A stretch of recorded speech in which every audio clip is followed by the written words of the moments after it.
మాతృదేవోభవ. దైవధ్యానముదప్ప వేరొకటి కర్తవ్యంబు కన్పింపదు. అమ్మా, దైవధ్యానము తప్ప వేరొకటి కర్తవ్యంబు కన్పింపదు. ఆ భావోద్వేగములు ఆ అహంక్రియలు గొప్పల్ తిప్పలేమయ్యనో. జగన్మాత, దైవధ్యానము తప్ప వేరొకటి కర్తవ్యంబు కన్పింపదు. ఆ భావోద్వేగములు ఆ అహంక్రియలు గొప్పల్ తిప్పలేమయ్యనో.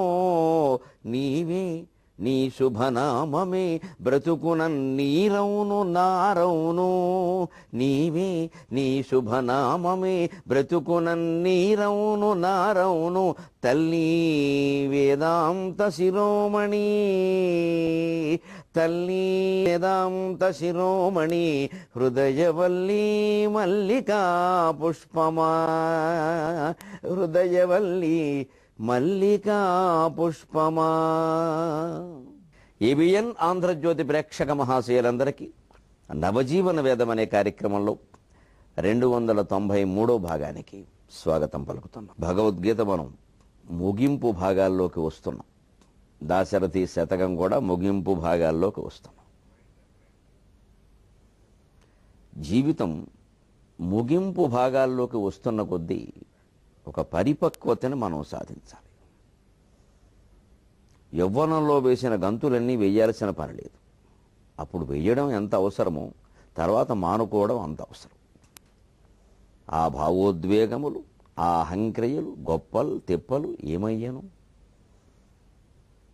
ఒక 60 ఏళ్ళు దాటాక మనిషి తాను 25, 30, 40 ఏళ్ల వయస్సులో చేసినటువంటి ఘనకార్యాలు జఘర కార్యాలు ఓసారి తలుచుకుంటే ఎంత చిత్రంగా ఉంటుందంటే, అసలు మనమేనా ఈ పనులు చేసింది?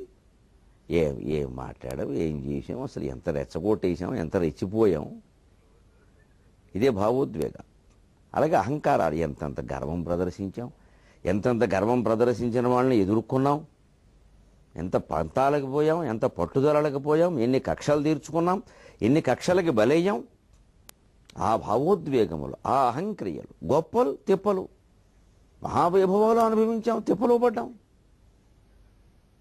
చిన్న టేబుల్ ఫ్యాన్ కొనుక్కోలేని స్థితిలోనూ ఉన్నాం. ఒకప్పుడు మొత్తం ఇంటికి 10 ఫ్యాన్లు పెట్టుకునే స్థితిలోనూ ఉన్నాం. అన్నీ నవ్వార మంచం బిగించుకుంటే తప్ప పడుకుందుకు గతి లేని స్థితిలో ఉన్నది మనమే. గదికో మంచం చొప్పున శుభ్రంగా పరిచేసి శాశ్వతంగా అట్టిపెట్టింది మనమే. ఏ ఊరెళ్ళినా చుట్టాలింటికే వెళ్ళాలి, లేదా మనం ఎక్కడ పెట్టుకోగలవు, చుట్టాలింట్లో ఉండి అలాగే వాళ్ళతో పాటు కింద పడుకుని సర్దుకునేది మనమే.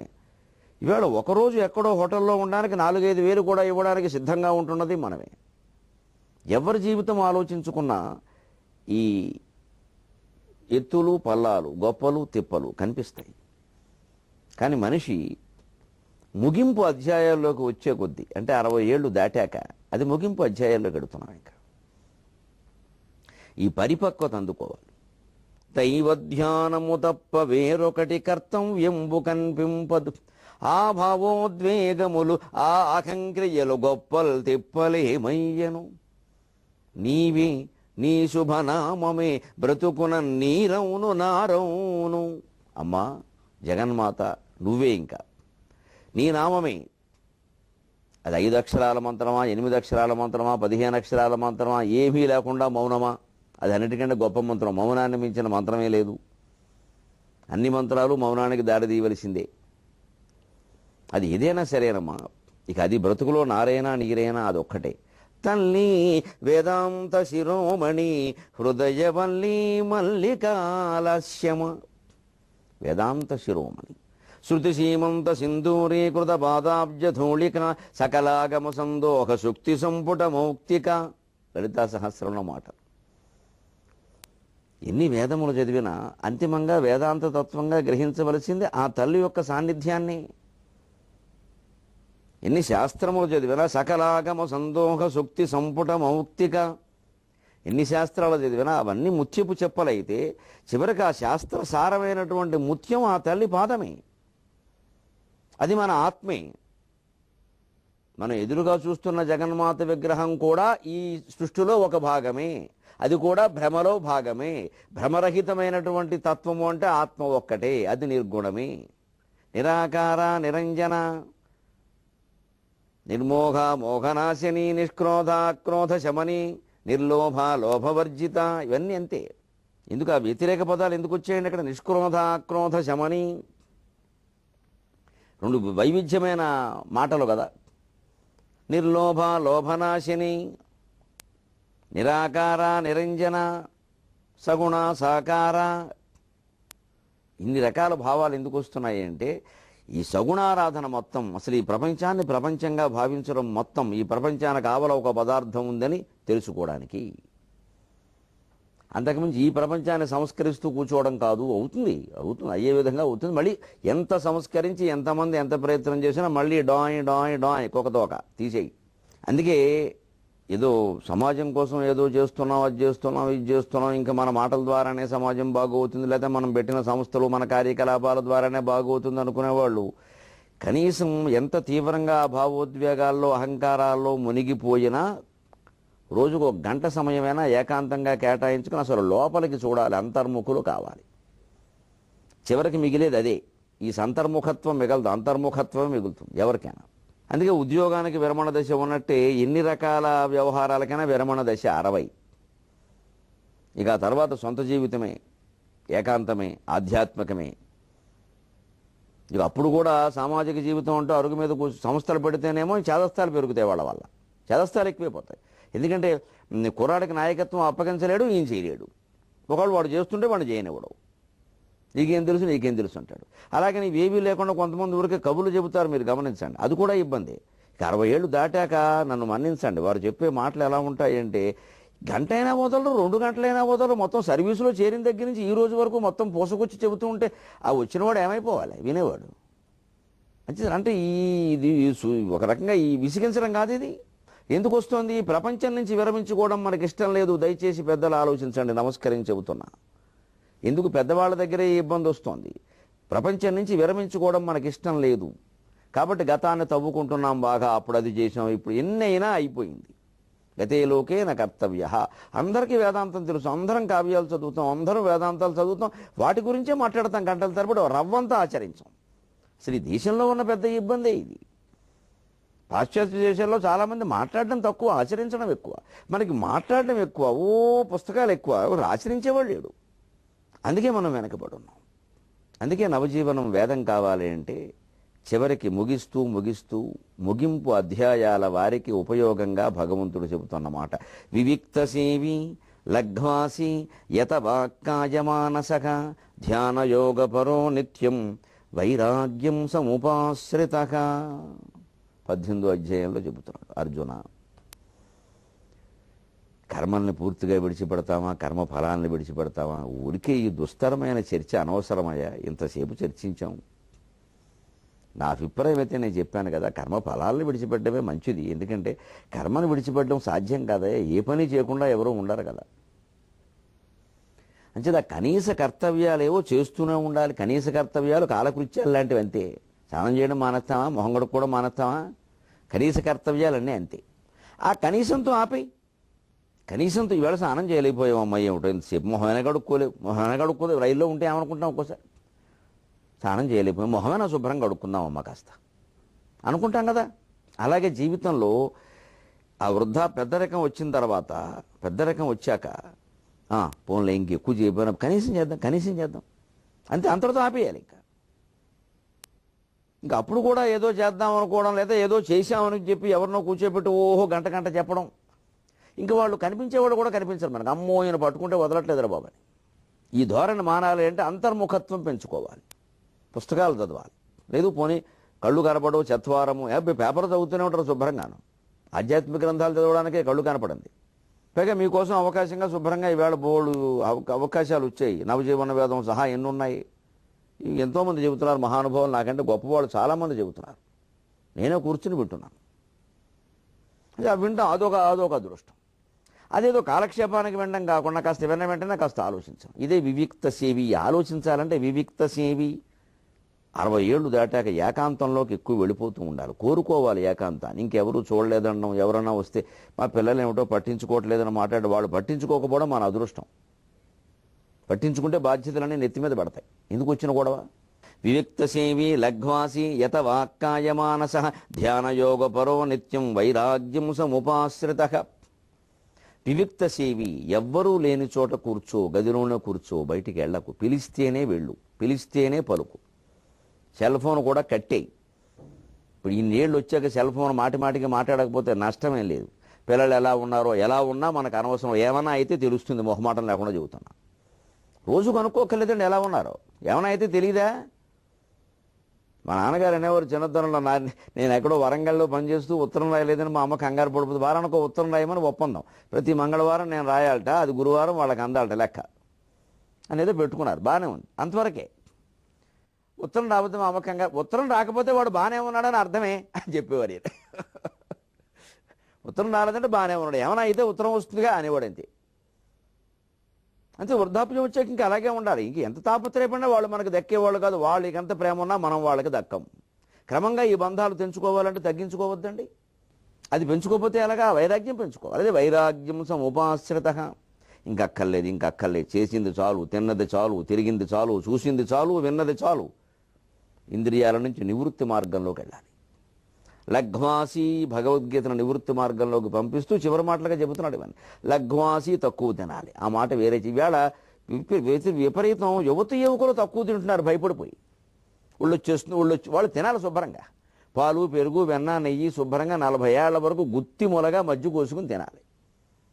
శుభ్రంగా నెయ్యి వేసుకుని తినాలి. వాళ్ళు మానేశారు. వృద్ధులకేమో కాంక్షలు తగ్గడంలా. ఇంకా ఏమిటో జిహ్వచాపల్యం, మినపరొట్టి తినేవాళ్ళం ఈ మధ్య తినలేకపోతున్నాం. తినలేకపోతే ఏమిటైంది మానేస్తాం. ఇంకా అందుకే జంతికలు తినడం కొంతమందికి ఇష్టమై ఆ రుచి మానుకోలేక పళ్ళు లేక జంతికల్ని పొడించేసి తినడం, దీన్ని త్రైమాసిక తద్దినం అంటారు. ఏమిటండి జంతికలు తినలో పళ్ళు లేవా? మానేయచ్చుగా. దాన్ని పొడించేసుకు తింటే జంతికెందుకు? జంతికంటే జంతికలే తినాలి, తినలేకపోతే మానేయి. దాన్ని పొడించేసుకుంటున్నామంటే ఎంత తాపత్రయంతో ఉన్నామండి లోపల. మనకు అసలు ఆధ్యాత్మికత 70 ఏళ్ళకి ఏమైనా వంట పట్టిందా? అసలు రవ్వైనా పడితే ఎలా ఉంటాం? ఇదే లఘ్వాసి. తక్కువ తిను, పళ్ళు ఊడిపోయే. మంచిది, పళ్ళతో తినేవన్నీ మానేసాను, తీసేయి. ద్రవ పదార్థం అయిపోయింది. ఉపద్రవాలు లేవు. ఇంక ద్రవం తాగినంతసేపు ఉపద్రవం ఉండదు. తీసేయి, అయిపోయింది. యత వాక్కాయ మానస. ఈ వాక్కాయ ఏమిటి? వంకాయలాగా వాక్కాయ పప్ప. వాక్కాయ మానస. యత నియమించుకోవాలి. వీటిని ముందు మాటలు తగ్గించుకోవాలి. వాక్. పెద్దలు నిజంగా గ్రహించాల్సిన విషయం. చాలామంది ఇబ్బంది పడుతున్నారు పెద్దల మాటల వల్ల. ఇంకా ఇందులో కూడానండి ఆడాళ్ళు చాలా తక్కువ, మగాళ్ళు ఎక్కువ. పైగా అసలు ఒక ఆయన మాట్లాడుతూ ఉంటాడు, పక్కన భార్య ఉంటుంది. నేను అది చేశాను, ఇది చేశాను, అది చేశాను, ఇన్ని చేశాను. ఆవిడ చేసింది మొత్తం. ఆవిడ వంట తప్ప ఇంకేం చేయాలి? ఆవిడ మాట్లాడదు ఆశ్చర్యకరంగా. గంటసేపు ఈయనే మాట్లాడతాడు, ఒక్క మాట ఆవిడ గురించి చెప్పడు. అసలు ఆవిడ సాయం చేయబట్టి కదా ఈయన చేయగలిగాడు. పోనీ ఇప్పుడు ఆడవాళ్ళు అంటే చదువులో, ఉద్యోగాల్లో మగాళ్ళకి సాయం చేశారో ఏం చేశారో ఎవరికి తెలియదు, వాళ్ళకి వాళ్ళ భర్తలకి తెలుసు. కానీ పూర్వకాలం ఆడవాళ్ళు ఇవాళ 60 ఏళ్ళు దాటిన ప్రతి స్త్రీ భర్త కోసం, పిల్లల కోసం తన జీవితాన్ని త్యాగం చేసిన మహిళా మణి. భరతమాతకి నమస్కరించినట్టే, అమ్మవారికి నమస్కరించినట్టే 60 ఏళ్ళు దాటిన ప్రతి హిందూ స్త్రీకి, ప్రతి భారతీయ స్త్రీకి నమస్కారం చేయాల్సిందే. ఇక వాళ్ళలో శంకించాల్సిన మనుషులు లేరు అసలు. ఊటుకో కోటుకో ఒకళ్ళు ఉంటే తీసిపారాయి, అది వేరే విషయం. మొత్తం స్వచ్ఛమైనటువంటి జాతిది. 60 ఏళ్ళు దాటేయంటే కాళ్ళ మీద పడిపోవడమే. నేను ఎవరింటికైనా ఉన్నప్పుడు అందుకే నాకు మొగాళ్ళ దండం పెట్టినా అనిపించదు. కానీ 60 ఏళ్ళు దాటిన ఆడవాళ్ళు పెడితే నేను వెంటనే వద్దమ్మా, నేనే పెడుతున్నాను నీకు, నేనే పెట్టేస్తాను. నాకు అంత గౌరవం. ఎందుకంటే మా అమ్మలాగే కనపడతారు. నాకు పడిందో నేను చూశాను, వీళ్ళు అంతే. ఎవరు చూసింది వారికి ప్రపంచం, నేను చూసింది నాకు ప్రపంచం, దానికే ఉంది అని వాళ్ళు మాట్లాడరండి. ఒక మాట మాట్లాడరు. శరీరాన్ని గ్రహించుకున్నారు, మనస్సుని గ్రహించుకున్నారు. మరి మగవాళ్ళు ఎందుకు? ఏదైనా ఉద్యోగం చేసి, నేను సర్వీసులో చేరిన మొదట్లోనండి కందిపప్పు ₹10. ఎందుకు ఇప్పుడు ఆ మాట? కందిపప్పు కింద పప్పును ఇప్పుడు ఎంత ఉంటే ఏమిటి? ఇవన్నీ ఏదో ఒకటి. అంటే ఒకసారి దయచేసి ఆలోచించండి. మనం విమర్శించుకునే విషయం అర్థం కాదు. మనం ప్రపంచాన్ని వదలలేకపోతున్నాం, గత ప్రపంచాన్ని వదలలేకపోతున్నాం. ప్రస్తుత ప్రపంచాన్ని ఎలా వదులుతామండి?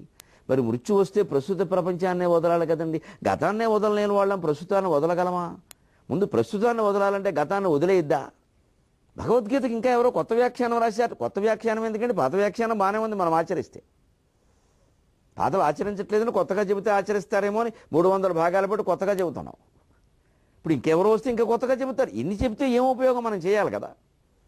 అంచేతను వాక్ కాయ మనస్సుని ముందు పనులు తగ్గించుకోవడం, తర్వాత మాటలు తగ్గించుకోవడం, తర్వాత పని చేయనప్పుడు ఆ విషయం మాట్లాడనప్పుడు మనకి ఎందుకంటే మనస్సులో అంటే దినపత్రిక చూడడం మానేసాం, ఏం అవసరం లేదు, చూడాల్సిన పనులు వాళ్ళు చూసి వాళ్ళకి అవసరమైన చూసుకుంటే చాలు. అన్ని వార్తలు దేనికి 60 ఏళ్ళు దాటాక, అసలు అంతకు ముందు మాత్రం మనకు అవసరమైన వార్తలే మనం చూడాలి, ప్రతిదీ మనం చదవాలి, రెచ్చిపోవాలా ఏమిటి? ఎందుకు అన్నీ అలాగే ఉంటాయి. వారేదో వారు రాస్తారు, బాగుంది, వారు పత్రిక పెట్టుకున్నారు, అదేదో నడవాలి, సంచలనం లేకపోతే వాళ్ళకి నడవదు, రాస్తారు, టీవీలో ఏవో చూపిస్తారు, మన చేతిలో చెక్కమొక్క కొంచెం నొక్కేయడమే, చూసే పనే ఉంది. ఇలాంటి కార్యక్రమాలు వేసారు, అలాంటి కార్యక్రమాలు వేసారు, అలాంటి కార్యక్రమాలు వేశారు, నువ్వు చూడకపోతే తంతామని ఎవరో చెప్పలా. టీవీ చూడని వాళ్ళ మీద పోలీసు కేసు పెడతాం అని ఎవరో అనలేదు. మనం చూడకుండా ఉండొచ్చు కదా. వారి అవసరం వారిది వేసుకొని ప్రపంచానంతటిని లోకము మోయగా మోకుడుండునే జాషువా చెప్పినట్టుగా లోకాన్ని మూకుడుతో మూసేస్తామా? మనం నోట్లు మూసుకోవాలి, కానీ ఇది మనం తప్పించుకోవచ్చు. అతి వేగంగా కొండ మించి బండరాయి కింద పడుతుంది, దాన్ని ఆపొద్దు, నువ్వు తప్పుకో, అది పోతుంది, పడేవాది మీద పడుతుంది, మనకు అనవసరం.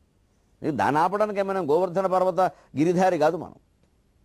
ఈ ఆలోచన ఉండాలి మనిషి. ఉంటే హాయిగా మనస్సుని ముందు పనులు తగ్గించుకోవడం, తర్వాత మాటలు తగ్గించుకుంటే అప్పుడు ఏమనిపిస్తుంది, పనులు మానేసాం, దానికి సంబంధించిన మాటలు మానేశాక మనకి మనస్సులో మాత్రం దేనికి చింత అనవసరం కదా, వదిలేయచ్చు కదా, అది ఎవరు అవసరమో వాళ్ళు చూసుకుంటారు కదా, మనం వెళ్ళిపోతున్నాం కదా.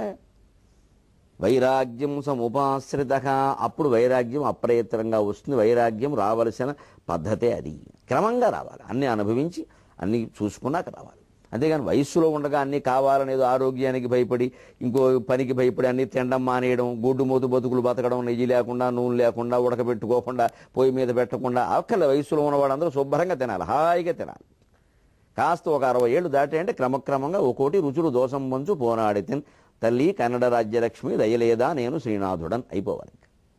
ఇది ఇది ఇది పెంచుకోవాలి అంటే కాస్త మనస్సులో పెంచుకోవలసిన వైరాగ్యం ఎటువంటిదో, ఆ ఇంద్రియాలు ఎలా నివృత్తి మార్గంలో వస్తాయో చెబుతున్నాడు దాశరథి శతకంలో రామదాసు. వనకరి జిక్కెమైన సకు వాసవికింజడిపోయే మీను తావినికి జిక్కె చిల్వ కనువేదురు జెందెను లేళ్ళు తావిలో మనికి నశించి తేటి తరమా ఇరుమూటిని గెల్వ 5 సాధనముల నీవే కాబవలే దశరథి కరుణాపయోనిధి, దాశరథి కరుణాపయోనిధి. వనకరి చిక్కెమై నసకు, వనకరి అడవి ఏనుగు, వనకరి మైనసకు దానికి ఈ ఆడ ఏనుగును చూడగానే మగ ఏనుక్కి, మగ ఏనుగును చూడగానే ఆడ ఏనుక్కి ఉండేంత కాంక్ష ఇక మనుషుల్లో కూడా ఉండదు. ఓ పిచ్చి అంతే. ఎంత పనిలో ఉండని మహారాజు పట్టపుటేనుకు కానీ సర్వాభరణాలు ఉండని ఆడ ఏనుగు కనపడిందంటే ఈ మహారాజును కింద పారేసి అది పోతుంది అంతే. దాని గొడవ దాంది. ఈయన మహారాజు అయితే మహాభూజ అయితే దానికి.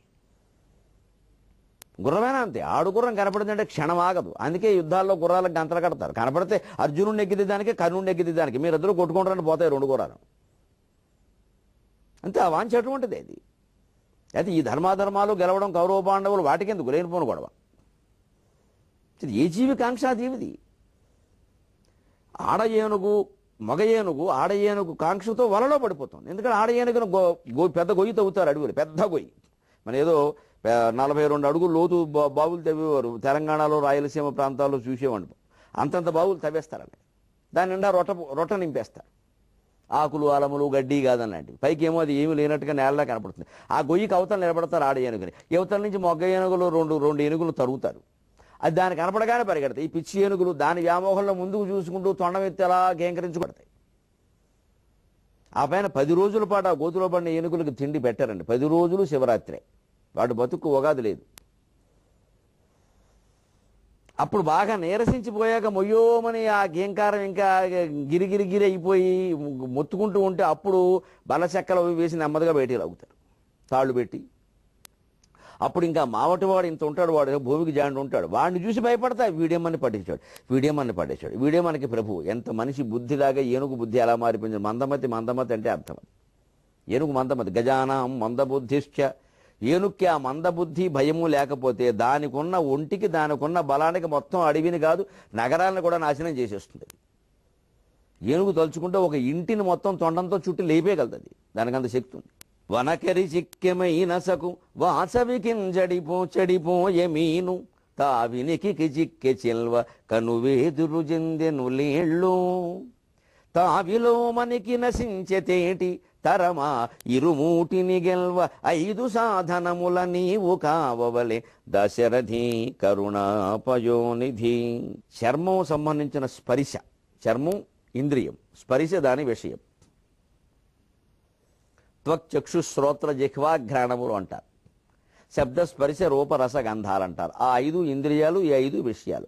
అందులో త్వక్ స్పర్శ, చర్మం ఎప్పుడు భిన్నమైన స్పర్శను కోరుతుంది. ఆ స్పర్శ వ్యామోహంలో పడుతుంది. కొత్తగా కుర్రాళ్ళు ఉంటారు చూడండి, సరదాగానే ఇంక అసలు ఆ లేడీస్ టచ్ అలా పడితే చాలు ఇంకంతే. అమ్మాయే నవ్వింది, అమ్మాయే చూసింది, అరనవ్వే నవ్వింది, మతిపతప్పి కుర్రాళ్ళు మనసాన పడ్డారు.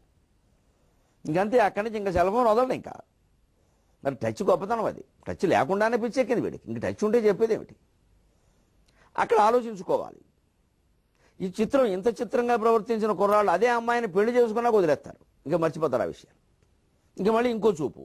అంటే ఈ స్పర్శ శుద్ధ అక్రమం. ఇందులో ఏమీ ధర్మం లేదు. అసలు మనం పొందే అనుభూతి కూడా లేదు. నిజంగా ఆ స్పర్శ వల్ల అంత గొప్ప అనుభూతి పొందుతుంటే అమ్మాయి వేరే అమ్మాయి మీదకి దృష్టి ఎలా వెళ్ళిందండి? ఇవాళ అమ్మాయిలకు కూడా చెప్పాల్సి వస్తుంది ఈ విషయం. వాళ్ళు ముదిరిపోయారు. మరి అంతా చదువులు, ఉద్యోగాలు, హక్కులు, స్వేచ్ఛలు అన్నీ సమానమే. దుర్లక్షణాలు కూడా సమానమే, అజ్ఞానం కూడా సమానమే, అవినీతి కూడా సమానమే. ఇంక తేడా ఏముంది ఇంకా? అందుకని ఇదివరకైతే అమ్మాయిలకు ఏం చెప్పక్కల, అమ్మాయిల గురించి మాట్లాడే అన్ని నీతులు మీరు గ్రంథాలు చదువుకోండి. నీతులు ఎక్కువ భాగం మగవాళ్ళకు ఉంటాయి. ఈ భార్య పిల్లలనే వ్యామోహం నుంచి బయటపడమని చెబుతారు వేదాంత గ్రంథాలు. భర్త పిల్లలనే వ్యామోహం నుంచి బయటపడమని చెప్పరు. ఎందుకంటే అంత అలా ఎవరు ఉండేవారు కాదు. చెప్పక్కర్లేదు, ఆడవాళ్ళకి నీతులు చెప్పక్కర్లేదు, బాగానే ఉండేవారు.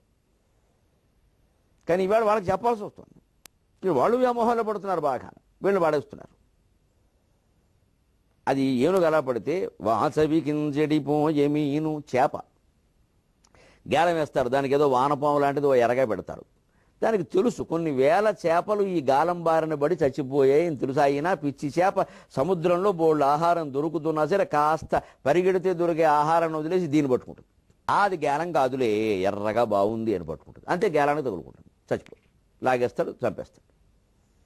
అంటే అది రుచి, నాలుక జిహ్వకు సంబంధించిన రసం దానికి పట్టు.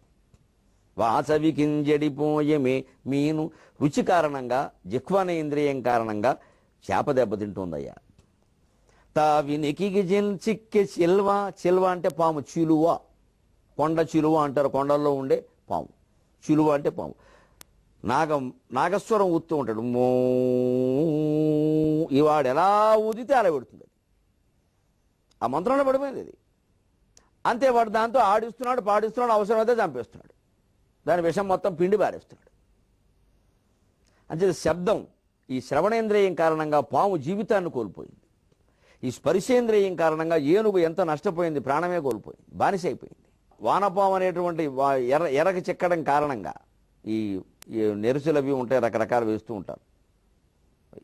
అటువంటి దాని చెక్కడం కారణంగా చేప దాని జీవితాన్ని కోల్పోయింది, రకరకాల ఎర్రల కారణంగా, రుచి కారణంగా. అలాగే తావిలోమనికి నశించే తేటి కనువేదురు జెందెను లేళ్ళు, లేడి దానికి అరణ్యంలో ఉండే సుందర దృశ్యాలు చూడడం అలవాటు. అటు అటు ఇటు ఎంత బాగుందో, ఎంత బాగుందో, ఎంత బాగుందో, ఎంత బాగుందో అని చూస్తూ ఉంటుంది. ఈ లోపు ఎవడో వేసేస్తాడు ఇది ఎంత బాగుందో అని, ఓ వేటగాడు. ఈ అడవి పిచ్చిలేడికేమో అడవి ఎంత బాగుంది, వాడికి దీని ప్రాణం బాగుంది. అంచేత అమాయకపు లేళ్ళు కేవలం ఆ దృశ్యం మీద ఉండే వ్యామోహం వల్ల నష్టపోతున్నాయి. దాని వెంట ఏ దృశ్యాలు కనపడదు లేళ్ళు చూస్తారు. లేడీసు అంతే అమాయకంగా దృశ్యాలు చూస్తారు. టూరిజం అంటే వీళ్ళకి ఇష్టం. ఆ టూరిజంలోనూ ఒక్కోసారి వీళ్ళకి మానానికి ప్రాణానికి కూడా ఇబ్బందులు వస్తాయి. అంటే ఉండాలి, టూరిజం చేయొద్దని కాదు, మన జాగ్రత్తలో మనం ఉండాలి. ఎప్పటికప్పుడు పరసు చూసుకుంటూ ఉండాలి. ఏ మానస సరోవరం పెడతాం, పెద్ద పరసేసి పెడతాం, హ్యాండ్ బ్యాగులు ఒకటి కదా వీళ్ళ ప్రాణాలు తీయడానికి. దాంట్లో శుభ్రం ఆధార్ కార్డులు సహా, డబ్బులు సహా, బంగారపు ఆభరణాలు సహా అన్నీ ఉంటాయి. పైకి గాలిలో ఎక్కలేరు మేడం, చాలా ఇబ్బంది అవుతుంది, ఎవడో వస్తాడికి మా అబ్బాయిలా ఉన్నాము మా పుచ్చుకొని ఇస్తారు అంతే. మళ్ళీ వచ్చేసరికి వాడు ఉండడు, అయిపోయింది. ఎందుకని మనకి టూరిజం అవి ఇవి చూడటం మీద ఆసక్తి, వాడికి మన పరసు మీద ఆసక్తి. లేడీ అంతే, ఇంగ్లీషులో లేడీ అంతే, తెలుగులో లేడీ అంతే, ఒకటే లెక్క. రెండు అమాయకమే, రెండు మాయలో పడ్డమే. కనువేతురు జందునులేళ్ళు తావిలో మనికి నశించే తేటి, చివరక ఘ్రాణము, సుగంధానికి మత్తులో పడుతుంది. పద్మంలో ఉండే సుగంధం కారణంగా తుమ్మెద వచ్చి వాలుతుంది. వెర్రిముఖం అక్కడ తేనెకి అలవాటు పడుతుంది. ఆ మత్తులో మునిగిపోతుంది. ముడుచుకుపోతున్నా గమనించదు. సూర్యాస్తమయం అవుతున్నా ఆ మధ్యలో, ఆ రేకుల మధ్యలో చిక్కుపోయి ఊపిరి ఆడకుండా చచ్చిపోతుంది. మళ్ళీ ఎప్పుడు తెల్లారుతుందని కూర్చుంటుంది. తెల్లారే వరకు బతికే తుమ్మెదలన్నీ కొన్ని తప్పితే ఈ నవ్వుతున్నాయ్యా. అంచేత ఇదంతా తెలుస్తున్నావు. తరమా ఇరుమూటిని గెల్వా, ఈ జంతువులు వేటికి సాధ్యం కానీ నాకు సాధ్యం అవుతుందా అంటే నువ్వు మనిషివి కదా అనొచ్చు. మనిషి కాబట్టి మనిషికి ప్రమాదం ఎక్కువ. దానికి శంకరాచార్య చెప్పారు వివేక చూడమళ్ళు. శబ్దాదిభి పంచభిరేవ పంచత్వమాపుస్వగుణేన బద్ధాః కురంగమాతంగ పతంగమీన భృంగాః నరః పంచభిరంచితః కిం. వెర్రిమానవ, ఒక శబ్దేంద్రియానికి లోనవడం వల్ల, ఒక స్పర్శకి లోనవడం వల్ల ఏనుగు, ఒక రుచికి లోనవడం వల్ల చేప, ఒక స్పర్శకి, ఒక ఘ్రాణానికి, ఒక సుగంధానికి లోనవడం వల్ల తుమ్మెద,